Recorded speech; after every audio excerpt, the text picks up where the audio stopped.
Wing Toy and Kai Fi. The Emperor was airing his concubine. It was a great fete day in Peking. In fact, the only day in the year that the concubines ever got out.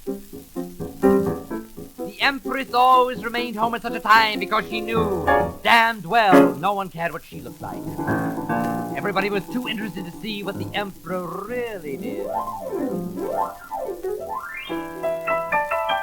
Now the concubines came riding along on their little white sacred asses.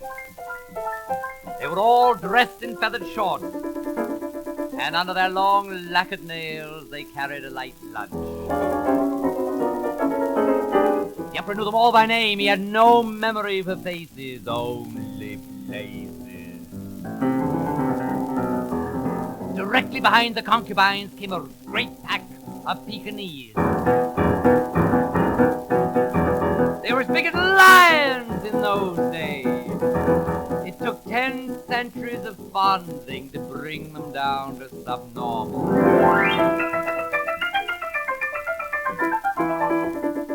Now they cry for their ancestors because there is many a lap between them.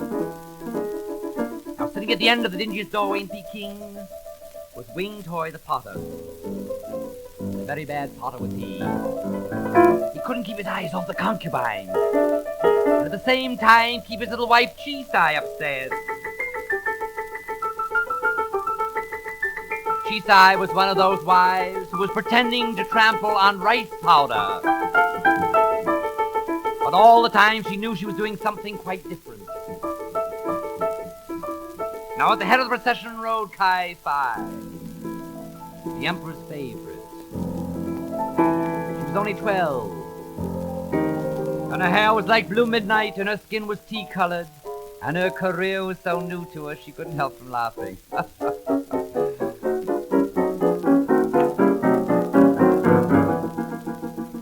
Now the procession was rudely interrupted in front of Wing Toy's shop by 2 slightly overtrained elephants performing out of turn. Never before had Kai Fi been interrupted by anything as enormous.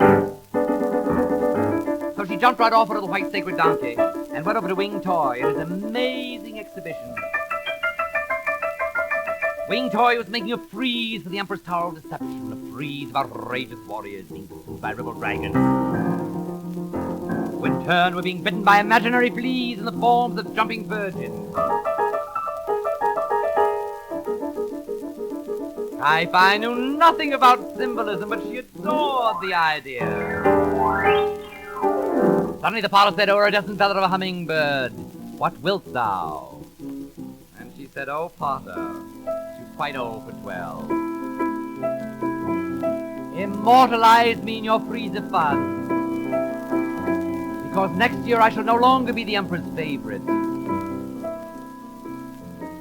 He said, "It shall be done," and he kissed her knee, which is very low in China, and said, go quickly." She jumped back on her little white sacred, and the elephants undid themselves. It took a whole week. Now a year has gone by, and Kai Fi is lying in the Emperor's Tower of Deception, which is made of white jade and ivory.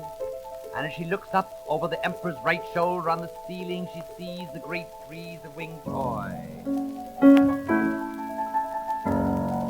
But there is no frieze of the Emperor in the picture, and she said, "Oh, Emperor, where is your face in the sea of distorted fun?" But the Emperor never answered a word because he belonged to the Sing dynasty. He was an old thing, but he didn't know it. He'd been an old thing for 3 years. But in place of the Emperor's image, Wing Toy for his own, and now Wing Toy and Kai Fi go riding through the ages.